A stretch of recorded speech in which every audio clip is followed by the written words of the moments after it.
Hello, and welcome to this extra nice episode of the Book Wars Pod. It is episode 69. Nice. Nice. I said what I said. I said what I said. Crap. Anyway, I'm Kate, and I'm here with these two dum-dums. And Chris and Keeks, and we are talking about Ray Carson's Hear Nothing, See Nothing, Say Nothing from Canto Bight. But before we get into that, what are we all drinking today? Kristen, I heard you open a can. I did. I'm drinking Carlsberg, Nice. which is fucking gross. Yo, I'm just they drinking it anyway. fucking love Carlsberg in Ireland, and it's fucking weird. Like It's when we were in everywhere. Ireland, It's it was not like good. they would have like all these Irish beers, which like of course, like you got your Smithwick's, you got your Guinness, what have you. Mm-hmm. And then they would have Bud always because LOL. we're the worst country in the world. Yep. And we ruin other countries. But then they would always have Carlsberg. Like that was the mainland European beer every single bar had. It was very weird.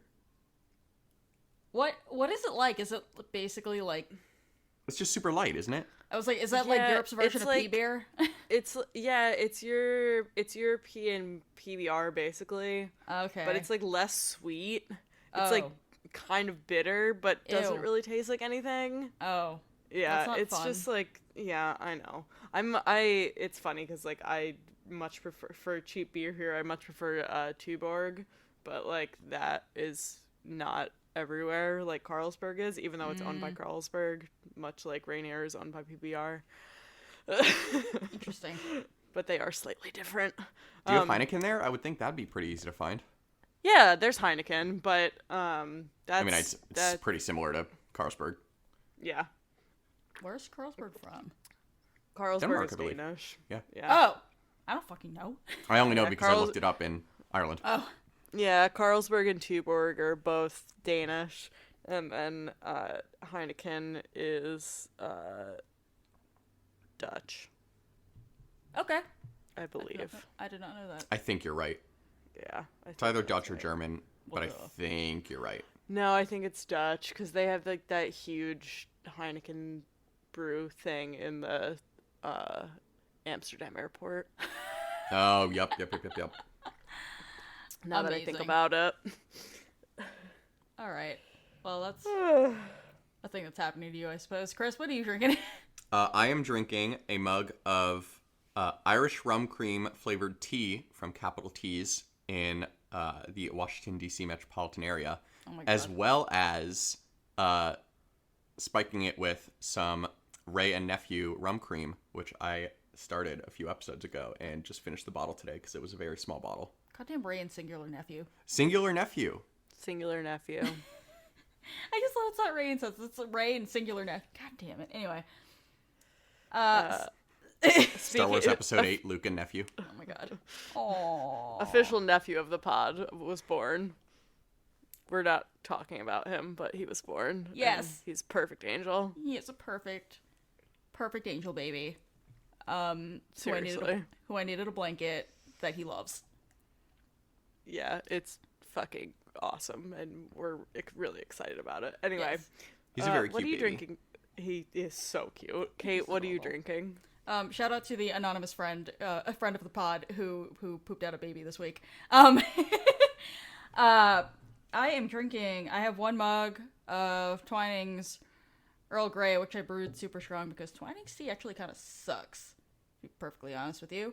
And I also have the last of the bottle of Rokujin that Chris's parents got us from Japan. I'm pretty sure Chris had like 2 sips of it and gave the rest to me. So us is a loose term for Yeah, I don't know why they couldn't have brought me some whiskey, but whatever. because fuck you, I guess. Whatever. I mean, that is a good reason. It's all right. We all know saying. the order of importance among their progeny. It's the dog, and it's your The brother. dog is first. Yeah, no, duh. it's the dog, my brother, Kate, and me. Yep. We all know that. It's just factual at this point, I hope I meet them one day so that I can be in front of you, Chris. right? I also want to point out that I discovered the other day that Roku Gin is now available in the States. I saw it was in our stupid ABC store, so Yeah, if it's here, it's everywhere. Ooh. it's not that good, so don't get it. Oh, It- okay. Cool. They apparently cool. do whiskey. it's fine. Well, it's just rougher than you want it to be for the top note, supposedly being cherry blossom something. So it's odd. See, I think cherry can go, even if it's cherry blossom, even if they're calling it cherry blossom, Yeah. cherry can really go either way. Yeah, it just adds some sweetness for this one, but the sweetness and the fact that it's just kind of rough, like not super fancy gin, makes it weird. I think they wanted those to balance out, but it doesn't. So I don't know. Sorry. Yes, that's fair. No, that's fair. I get that. Like distilling it another time, which is what takes away the roughness. I get that costs money, but it just frustrates me how many like alcohols, like gins and whiskeys and bourbon in particular, like that claims to be like for sipping or like very drinkable is just Yeah. so fucking rough, and like it was just not necessary. And then like particularly with bourbon, it's become this fucking thing like with people who just drink their coffee black just to drink their coffee black. Like people do that with bourbon. They're like, oh yeah, it's really good rough bourbon. Really like my Jack Daniels on the rocks. And how big is My your Gentleman dick? Jack. And how big is your dick? It's just so it's so annoying. Gentleman Jack isn't that bad by itself. Just regular Jack is. Gentleman's Jack is Oh, at yeah. least palatable. Yo, I see all these fucking Jim Beam commercials. Like Ish. Jim Beam was one of the like big sponsors of the World Series, and I saw all these fucking Jim Beam commercials, and it was like Oh my God. Mila Kunis going to a bar and ordering a Jim Beam on the rocks, and I'm like, literally nobody in the history of the world has ever ordered a Jim Beam on the rocks at a bar. No one's done that. No one's done it. I have, but that's because Really? Jim is most. Well, yeah, because Jim is the well in Portland, generally speaking. I know, but why would you get a well whiskey on the rocks? Yes. Because you have it with your beer. Oh, Okay, that's different though. If you're Okay. like whiskey, Like if I'm No- getting a shot and a beer, no, that's different Oh, though. no. That's fair. ask for my shot to be on the rocks because I'm not going to take it as a shot. I'm going to drink it. yeah. No, but Okay. that's reasonable. That's different. That's We meant like Thank by you, Chris, for itself. defending my honor. No. I was about to say we raised you better than that. yeah, No. right. No. Um, Oh, yeah, no, having not- it like shot in a beer is very different. Yes. Yeah. Yeah, and there's a lot of places in Portland that do a deal on that, which is why Oh, I that's have a thing here an too. op- an Absolutely. opinion. Yeah. Oh god, yeah. I did that last night. That was fun. Not with Jim Beam, but shot in a beer. Yeah. Yes. Now that we're almost 8 minutes in, let me put in one more tiny alcohol story because Yes. I feel like people will dig this who listen to this podcast because it's fucking off the walls and weird. Whatever. Much Dribbles like is this into it. podcast. Yeah, Dribbles I know, isn't- right? Thank God, official turtle of the pod. So speaking of Tuborg, so since 1990 when this commercial came out for Tuborg, maybe we'll post this to the Twitter or something, but there was like this commercial that came out. It was really simple. It just had like cute Christmas music, and it had like a cartoon Santa and reindeer who looked like they were about to like take off and go do present stuff, but instead like a Tuborg truck drives by, so they turn around and chase after the Tuborg truck. That's like the whole commercial. Oh my god. But it like took the fuck off here, and it's still airing. So it's been airing for like almost 30 years. Holy in fuck. like its regular form. Yeah, Danish people are super super into like traditions Sure. and like the feeling of coziness. They call it Hygge, Hygge. Oh god. Yes. Yeah, No, it's a whole thing. yeah. Oh, I'm Um, familiar with that Instagram hashtag yeah, anyway. Yeah. But So I don't really understand the connection between the commercial, which was just for regular Tuborg Pilsner, and what they started using it for, which was what they call Yuleberg Pilsner. Oh my god. Which is basically their Christmas beer. Oh my But they God. didn't have a Christmas beer, but then this whole thing took off, and then they started using it to market their Christmas beer. But Oh my anyway, god. every the first Friday of every November is J Day, which is basically like Yuleberg Day, and at 8:59 p.m. everybody's allowed to tap their kegs of Yuleberg, and Oh. the Tuborg people my ride God. around on like trucks and shit, giving out like free Santa hats and Oh my free God. beer and whatnot. Yeah. What the fuck? This is the most European know. shit I've ever heard in my life. It's just really funny. Oh Yeah, my so- god. It was on a much smaller scale here, but apparently in Copenhagen they go fucking wild. But I still did see like a couple of the trucks were out and about playing, because I think there's like an official song too. It's not even the song that was in the commercial. There's like a different song. Fucking- Sure. I don't know. It's a whole thing. I'm trying to find more information about it, but the best thing for me to look at would be Danish Wikipedia, and like it is not. It's in Danish, so. That's incredible. Anyway, so that was Friday. Oh, and it used to be Thursday, Oh. but then the drinking age here is 18, Uh-huh. and nobody would go to school on Friday. So they like literally decided as a company to like move it to Friday. Oh. But still My 8:59 p.m. specifically. Oh my god. I know. It's so funny. Anyway, I'm just I trying thought to that- imagine a Today beer I company learned- in America doing that, and just like for it to be like a mainstream beer company, just like the complete apathy with which they would be met. I know. It's just Like so there's like funny. well, is this like a nationwide thing, or is it specifically in Aarhus? Oh no, it's like, well, it's just like in the bigger cities. Okay. So Okay. they go wild in Copenhagen, but that's where the Tuborg brewery is. Sure. Sure. Because I could see like if PBR did it in Milwaukee, or if like Bud Sure. did it in St. Louis, like I could see specific cities going wild for this shit, but not like in multiple places. I mean, Yeah, Denmark I know. is It's small. That's really true. funny. It is so small, and it is so cold and windy. That's what I have for you. Anyway, So that listeners, was that's- more. That's your- That was more of a beer talk. That was more of a Tashi Station Brew House story, but Yeah. whatever. Crossover pod. It's fine. There's your fun fact of the week, everybody. Yeah, really. Look it up. J-Day. J-Day. It's wild times. Should we Star Wars, guys? Yes. I guess. Yes, we should at some point. All right, let's do it, I guess. Cool. So for those who didn't follow along with the reading, this week, I'm kidding, everybody. You can listen without reading. This week we read Canto. We continued with Canto Bite. We read the novella "Hear Nothing, See Nothing, Say Nothing" by Ray Carson, who is the first one in this book to have published other Star Wars stuff.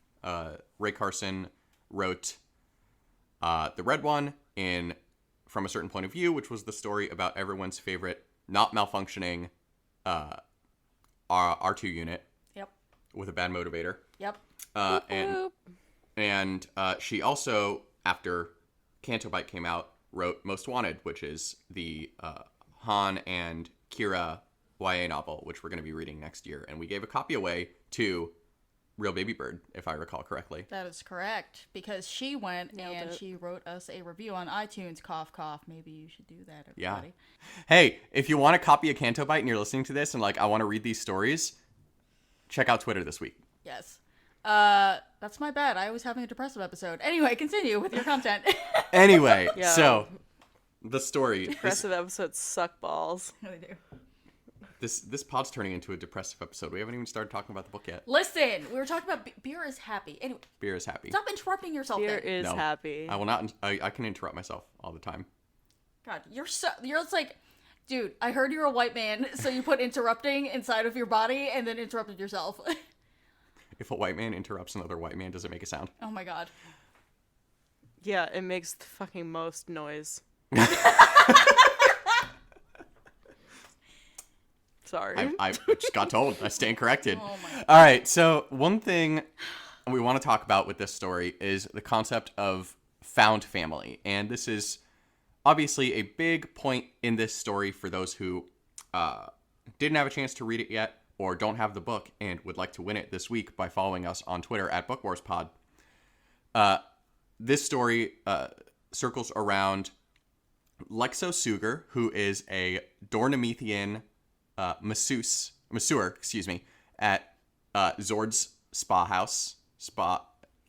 Zord's some bath and spa, that's what it's called. Which we know from earlier in this book when Kedpin Shoklop went there and had the best massage of his life. And he has a human daughter. And it's like a running joke between them. Like, I have to tell you something. You're adopted. What? So cute. Oh my God, Because it's the best. he is very not humanoid. So cute. He's just the best dad. He's a very soft murder He's dad. I know. such a good dad. Oh my god. And the kid is 13, right? Yes. Yes, I believe so. For those of you who give a shit about that. But yeah. And black. What up representation in Star Wars? Yeah, she has an afro. I love it. I love it. It's so great. Also, like, excellent descriptions from Ray Carson. Like, excellent, like, visualizing your characters But without like in a way that's not, like, fetishizing. exactly. If you want more about describing your character without fetishizing, I guessed it on Canto Bite a few months ago to talk about Asian representation in Star Wars books, but specifically we did talk about how to describe Asian characters without being mad racist about it. I believe, correct me if I'm wrong, that you meant you guessed it on the Contra Cast. You What said you is? guessed it on Canto Bite. And there is a Canto Bite pod. There is. Which My bad. you should listen to, because the people who run it are great. But Kate specifically meant our sister podcast on the Tosche Station Radio Network, the Contra Cast. Yes. Sorry. I just woke up from a nap. Anyway. Naps are great. But yeah, so I want to talk about found family, because obviously, like, the whole point of this story is that Lexo will do literally anything to get Lula back after she is kidnapped by this mob boss. And, like, so it's not, a blood thing for him. Right, totally. And that's really emphasized, too, by a lot of the other characters. Even Lexo himself says, he used to think that humans were really gross and ugly with their creepy soft skin and everything else before he adopted Lula. And a lot of the other non-human characters that he interacts with are like, why do you even care about her? She's not really yours. She's this ugly human baby. Yeah. And he's just like... Don't you So talk about fucking rude. I know. And he's just like, don't talk about my child like that. I will backhand you with my large, pained, aching hands. Yeah, right? I do love them dragging humans, though. I just wish it wasn't Lula. I know. Hey, they dragged the asshole arms dealer, too. Yeah, Fucking it's humans. true. I can kill this guy in 7 seconds. It might take me 9. My hands hurt. I know. I was like, aw. Poor buddy. I know. But, I mean, found family is one of those big themes in Star Wars. Like, I think there are a lot of folks that I interact with in the Star Wars fandom who are really, really into themes of found family in other media that they consume. And for a lot of us, I think it probably started here.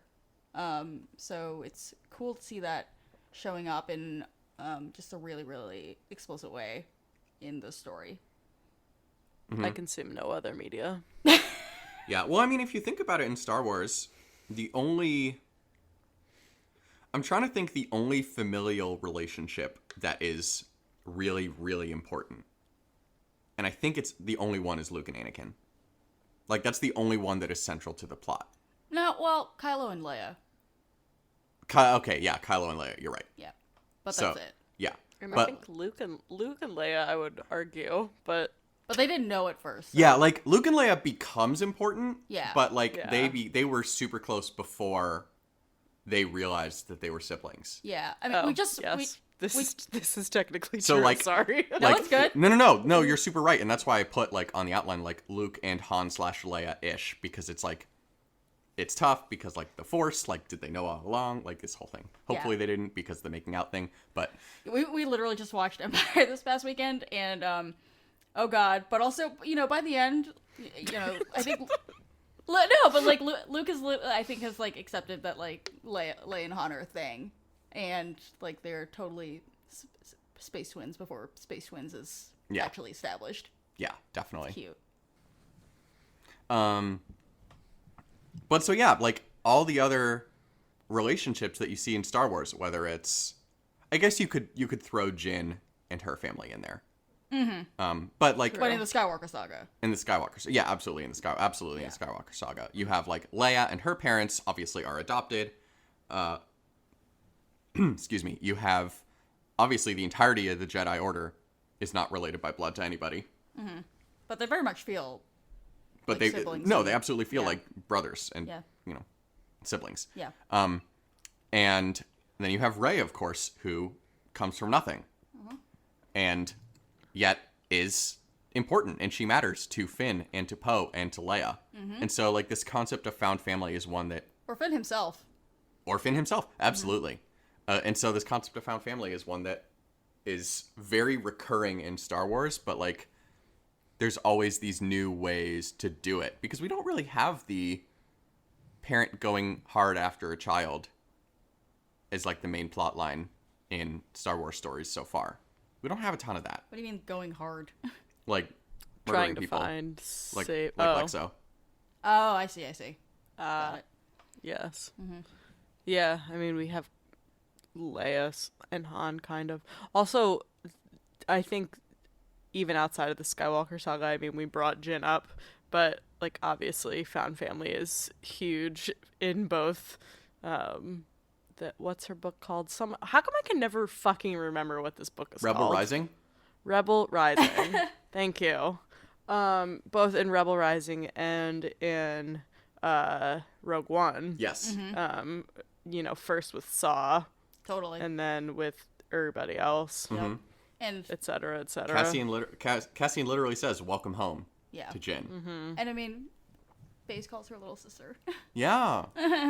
Oh, now I'm sad all over again. I know. I mean, Great. if you want to be more sad, like the whole point of Rebels is found family. That's Yeah. literally the entire point of it. Absolutely. True.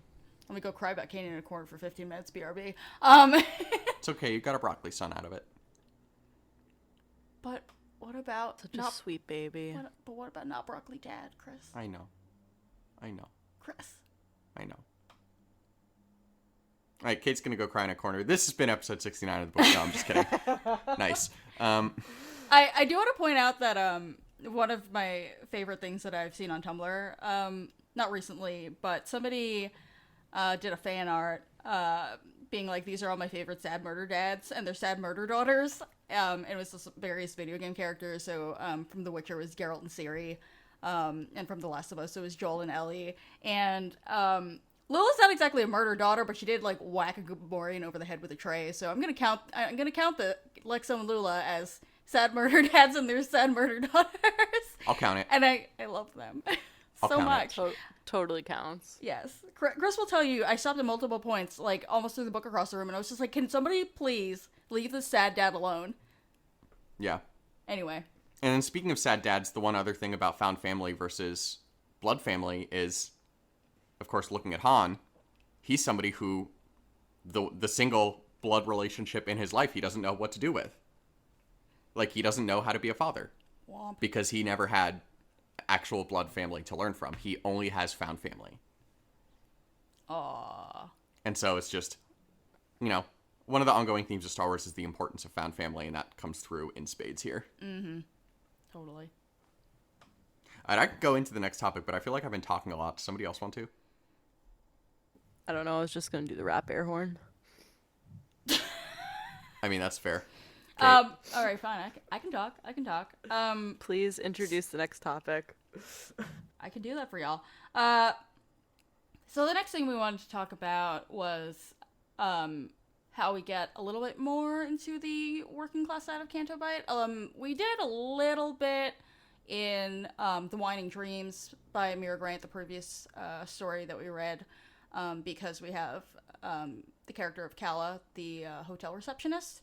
But, you know, she's not the only narrator in that story, but Lexo is the only one who narrates in this particular story, and he is a person who, you know, he is well established on Canto Bight. He's lived there for many years. He's a very, very famous, as Chris said, masseur, and we get to see a little bit about how people live when they are not living in all the glittering casino splendor of the city. Yeah, it sucks. Yeah, it does fucking suck. Like Chris said, poor. I know. It's horrible though, because I remember when I was when I first started the story, I was like, oh, it's a person who does massages at Zords, and obviously like Zords is mentioned several times in the first two stories in the book, but I thought Lexo's name was familiar, and I flipped back to Rules of the Game, and he is in fact mentioned in there because Kedpin says that he wanted a massage from Lexo because he is the literal best, but he doesn't. He's not available, so Kedpin is shit out of luck. And we would assume that he's not available because these stories are happening at the same time. Yes, exactly. Just a little timing note for Keeks there. He's left for the day. Thank you.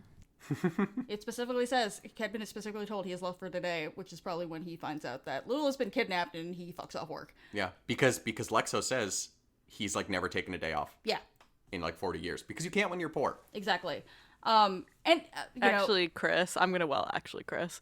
Ooh. Actually, Yes. he says he hasn't taken a day off since he found the baby. 13 years ago, Chris. Oh, okay. 13 So- years. You're so right. Fuck you. Sorry. No, Don't be sorry. Don't be sorry. Okay. Well, actually, him constantly. Retracted.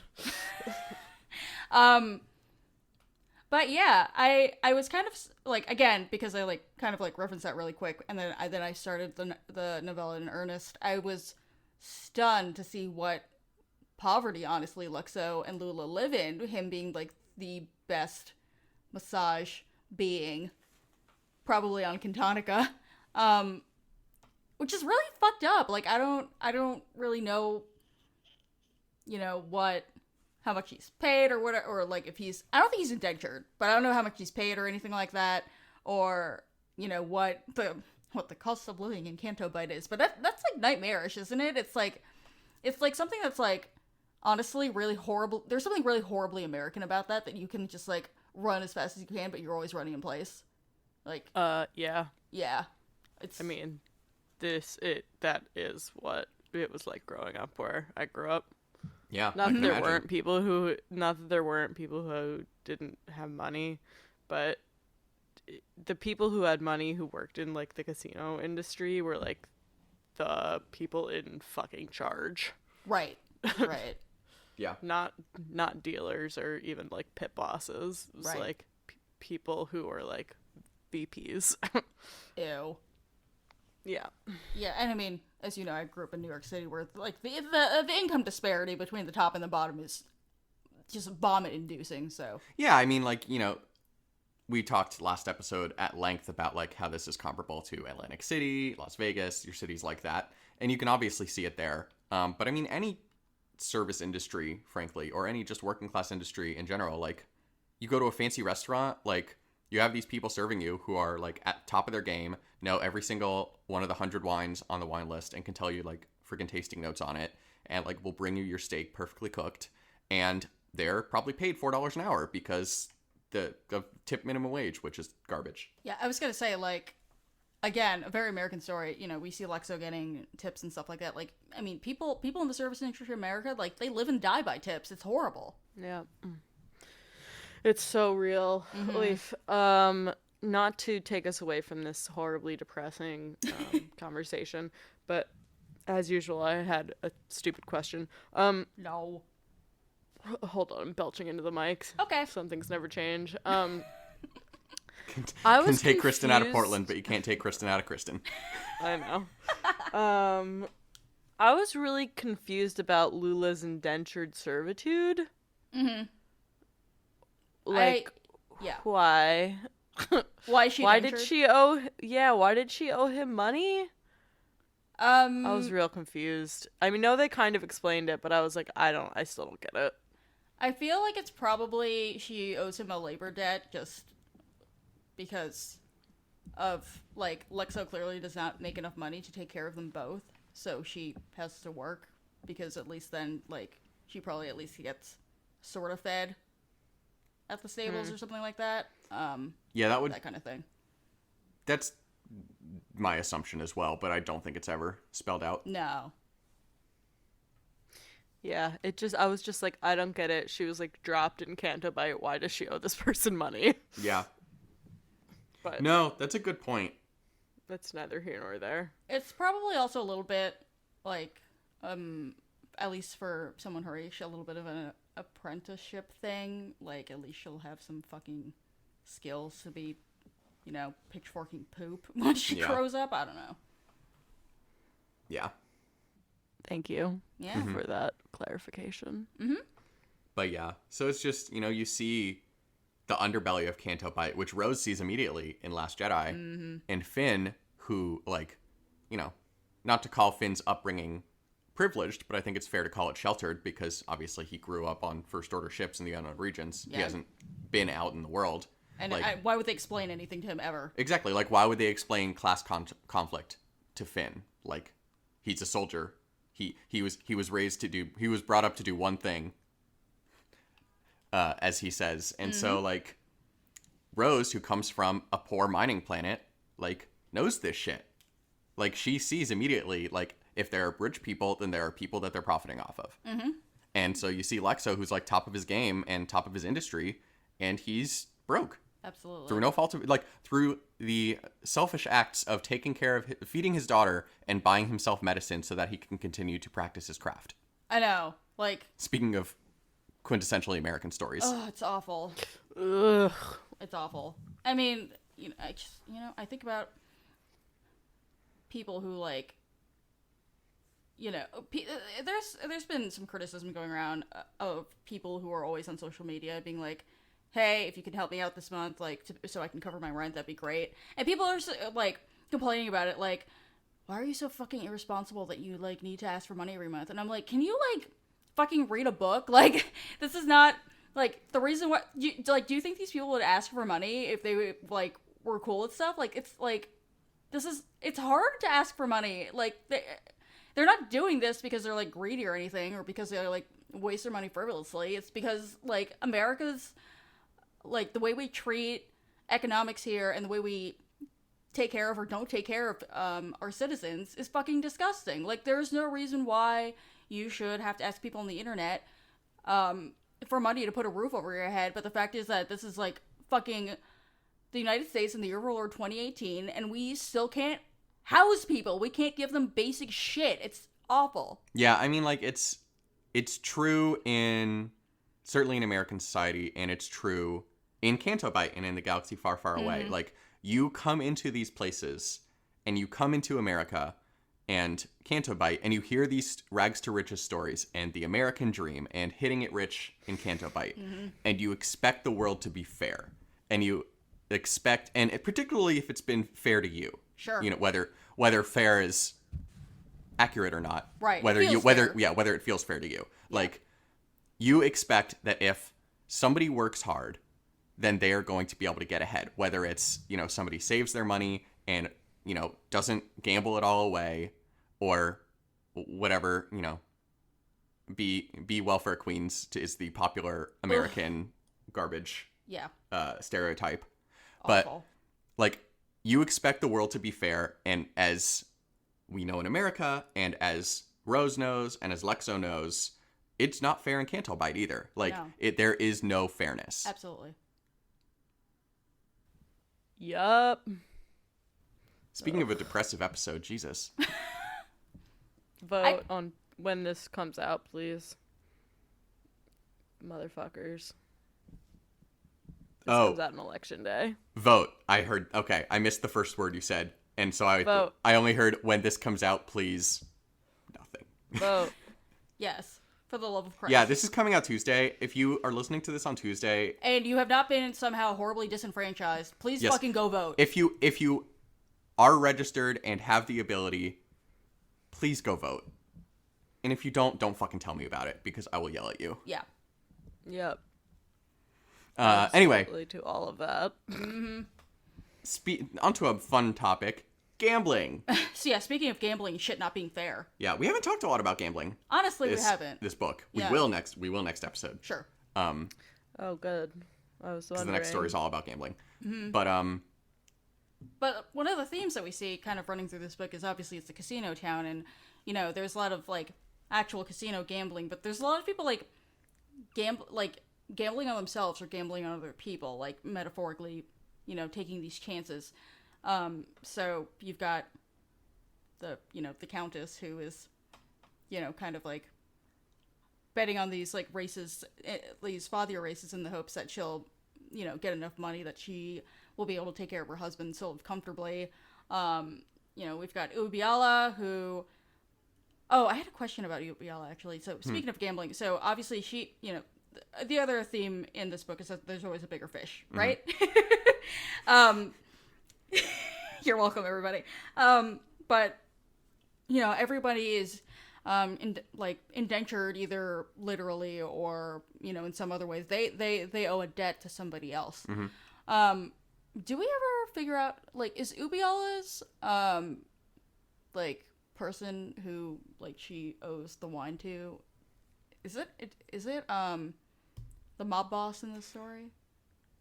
Oh, good that's question. that's what I assumed, but it's Okay. never told. Okay. I just wondering. think it could just as easily be someone else, but my headcanon is yes. Okay, just wondering.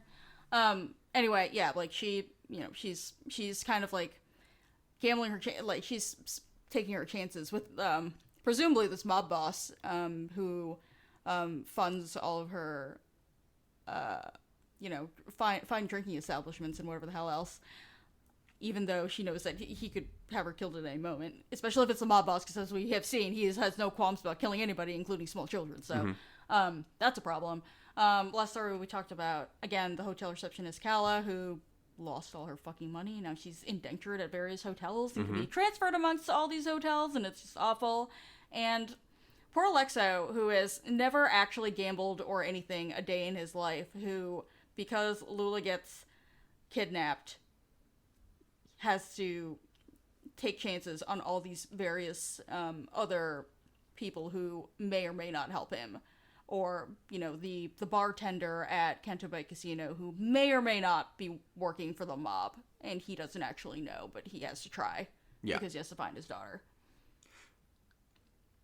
The Countess is particularly interesting to me as a character because her name is the fucking Countess. Like, she has a name, but she's the fucking, like, she's supposed to be one of the most powerful people in Canto Bight. And she is betting so much on the fathier races on presumably a nightly basis and not winning that, like, one big night based on a tip from Lexo is enough to, like, completely turn her fortunes around, which is fucking wild. Like, there is no winning in Canto Bight. There just isn't. Like, you're always one step away from fucked. Yep. Absolutely. Totally. Like, and I don't know whether or not you guys know this, but especially from like, I don't sports gamble, but I listen to a lot of podcasts where sports gambling is discussed. Doing well for like a sports gambler is like 53% success rate. So Yeah. you're only, it's hard to win. Even if you're winning, you're also losing. And knowing what we know about the Countess, it would be hard to imagine that she would not turn around and bet all of that the next day. I know. Which kind of, I mean, Keeks, we talked about this last episode when we were talking about a little bit about, how you grew up in a town that was very dependent economically on Atlantic City. And I was saying, again, I grew up in New York, and so I'm really familiar with the, the people who like take the bus there at night and then they come back in the morning and they've spent all night gambling, and it's like that feeling or not that feeling because I'm not a gambling addict, but that sense you get from these folks who are just like exhausted and they just literally just blow, like they get their paycheck and they blow it all in one night, just gambling. It's like that kind of like twisted hopefulness and like also just like kind of gross sense of excess, and also the fact that you feel bad for them because they can't, it's a compulsion for them. It's just all that is really really really really wrapped up in this kind of like greasy little package. In this book. And also like I felt it a lot in this story. I don't know about you, Cakes. Oh yeah, I for sure did. One of the things that resonated with me a lot was when what's his name? Lux. What's his name? Lexo, sure. When Lexo goes onto the floor of the Canto Bight Casino and is like describing what he sees. There's like a whole, this is probably not surprising, but there's like a whole thought and very intentional thing around all of that when he talks about like am I mistaken in thinking he talks about like the sounds that he hears, right? All Chris probably knows this because he has perfect pitch, but all of the slot machines in casinos are in the key of C, so that when they make noise, it sounds nice to your ears and makes you spend more money. That's horrifying. Yep. No, it's key of C. It's major keys. Yep. So it, it feels positive. If you go to many, if not most casinos will literally pump in oxygen so that you like start feeling lightheaded and like you think that's just like the high of winning. Yep. Like that's literally a thing that they do. Yep. That explains so much for me. Yeah. Oh my god, I didn't know they did that. Yeah, they pump in oxygen. Wow. And most of them actually have like different like scent things like throughout different parts of the casino, so that you like begin to associate different things with different parts of the casino. I am not articulating things well tonight. I'm very tired, but no, it's fine. It's and like no, I'm still learning. yeah. But having so I had a seasonal job when I worked at the casino, and I had to go through orientation 3 times, the same orientation 3 times. And so like they explain a lot of this stuff. And it's just it's super interesting. Even like the way that they lay things out, and the way that they like do the floors in certain places to like try to funnel people to certain parts of the casino more than others. It's just fucking wild. Yeah. It's like someone's job to do this, and it just like kind of makes me want to die. Oh yeah, it's a social science. There's no question. Yeah, absolutely. I mean, I knew they did this in like stores, like clothing stores and department stores, and even at restaurants and stuff like that. I haven't ever thought about it in terms of casinos or read about it in terms of casinos, but that makes perfect sense and is kind of queasy making. Not gonna lie. Yeah, I mean, if our listeners go to casinos at all, just like next time you go to a casino, go in and just track how hard it is for you to find the minimum bet tables. Like as somebody who bets them, like I don't have a ton of money. Like I you know what I mean. I don't bet large amounts. If I play blackjack, I will usually play at like a $5 or $10 table. Like see how hard it is to find those small dollar tables versus the like $25, $50 a hand tables. Like, and it's the ones that are high dollar amounts are the ones that are right in front of you. For sure. Yep. It's, as I've grown older and I've thought about this, again, I don't really gamble because I grew up watching these people and it kind of just freaked me out. So it kind of super turned me off gambling. But as I've grown older, and as an older person going back to places like Dave & Buster's or Chuck E. Cheese, like that also freaks me out because it's kind of the same thing but for children, and you want tickets and it's really fucked up. It's true. Yep. Dave and Buster's is poisoning our society. A little bit, but ugh. Anyway, Do you get tickets at Dave and Buster's? I thought the I don't Dave and know. Buster's I think was so. the adult one. Grown up one. it might be, but I I think fucking they love still give Dave and you- Buster's.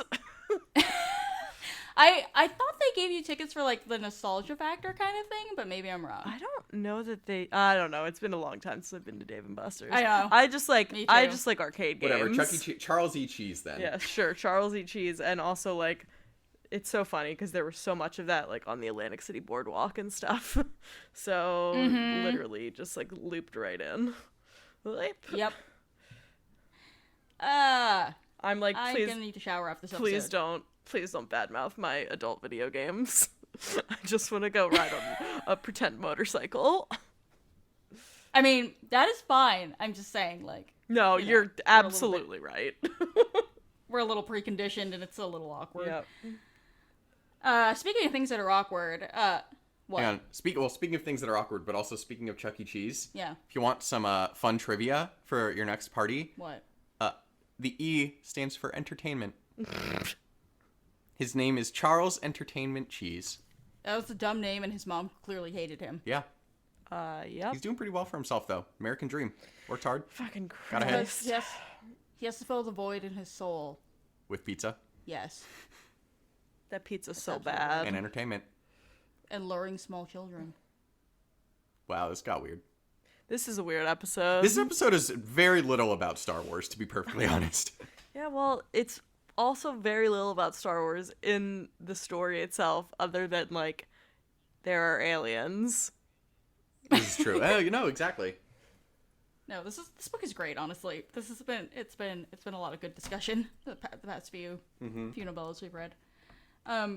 Okay, so I'm gonna turn to the last like major topic that we wanted to talk about, which is the impossibility of neutrality. So when we're introduced to Canto Bight in The Last Jedi, we meet DJ, of course, Mr. Don't Join himself, who tells Finn that, you know, all the people there are basically, I don't know what to call it. A lot of the people who are spending their money in Canto Bight are arms dealers, and the way that arms dealers make money, and this is true in reality as well, is that they sell weapons to everybody. They sell weapons to the Resistance. They sell weapons to the First Order. They are completely indiscriminate as long as they get their money. Lexo is a person who really strives to be neutral. You know, hear nothing, see nothing, say nothing. He doesn't want to get involved. He doesn't want to, play favorites with his clientele. He doesn't want any of it. But of course he gets dragged into just getting very, very, very fucking involved because, God, what the hell his name is? Serge Ghana. Yes. Big Sturge Ghana. That's Yes, what it thank is. you.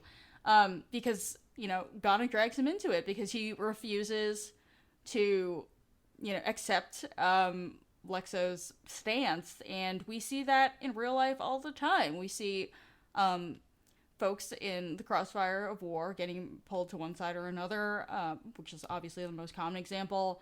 We've got, that on the global stage right down to sad kids in like fucking divorce custody fights. Like there's no way that you can't take a side, especially when it comes to things that really kind of test your morals, and Lexo definitely experiences that here. Well, I think it's possible to. I think there's a difference between being neutral and not taking a side. Because you see plenty of people not taking sides by playing both sides, right? Like, that's what the arms dealers are doing. But that's not the same as being neutral. Okay. Like, Lexo aspires to be neutral. Like, he aspires to literally not be involved in any of this. And that, I think, is what's impossible, because you get dragged in. But, like, I think taking a side is something that is... Like, I think people do, even neutral people... Or even people who play both sides are taking a side. You know what I mean? Does that make sense? No. Okay, whatever. I think it kind of does, but I don't get it. I Thanks, Kristen. I think it kind of does, like, just because those people, even if they're not taking a side like rebels versus First Order, they're taking the side of I'm going to profit no matter what. Like, I am going to maximize my profit. Not like Right. aligning with either one of these, but aligning with both. I don't Right. know. Just like you're So- taking the side of being a fucking dick. Yeah. So, I mean, what I guess you're talking about in a way that makes sense for me is you're talking about inaction versus action here. Yeah. Okay.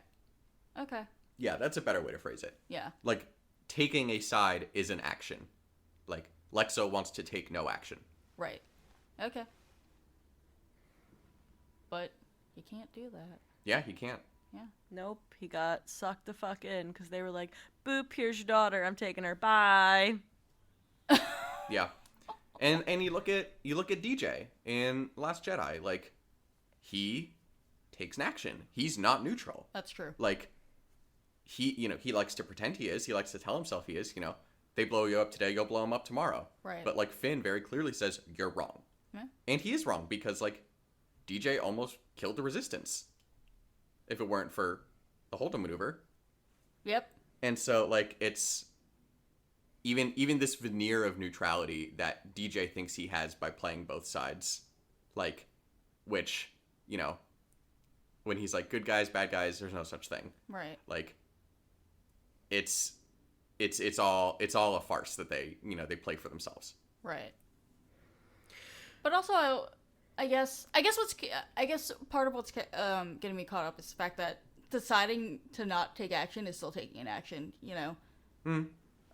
I mean, we talk about this, at least personally, a lot when it comes to social justice shit. Like, if you're not, Yeah, speaking of voting on Tuesday. yeah, like the whole silence is violence, truth of the matter, like that you're still making a decision to not do or say anything because I don't know, bullshit reasons, I guess.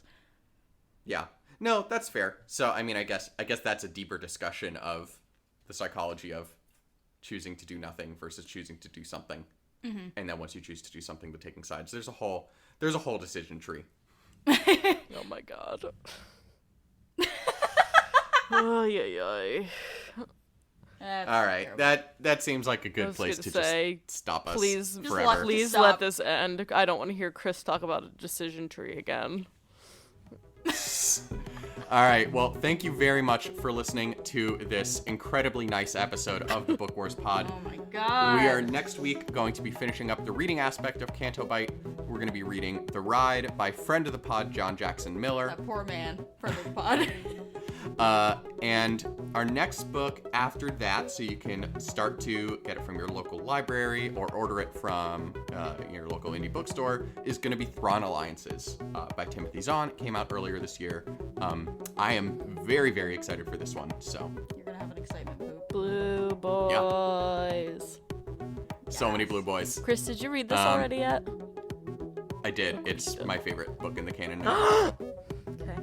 It's so good. It's so good. I love it so much. Anyway, in the meantime, hit us up on Twitter, Facebook, Instagram, and Tumblr at Book Wars Pod, particularly this week as we will be talking about ways that you can win a free copy of Canto Bight, Yes. courtesy of Del Rey Publishing, and specifically at Darth and Turnus, Tom on Twitter, who is wonderful, will be joining us for the wrap-up and has graciously offered a couple copies for us to give away. And he is very smart and one of the nicest guys you will encounter in fandom. So start formulating your questions now about stuff you want to ask him. Please don't ask him dickhead stuff like, what's Don't ask him about the future. Yeah, exactly. Like, don't ask, don't be like, so what's gonna happen in Master and Apprentice? Like, if you ask me that question, I will find you on Twitter, and I will spam you with like weird poop pictures.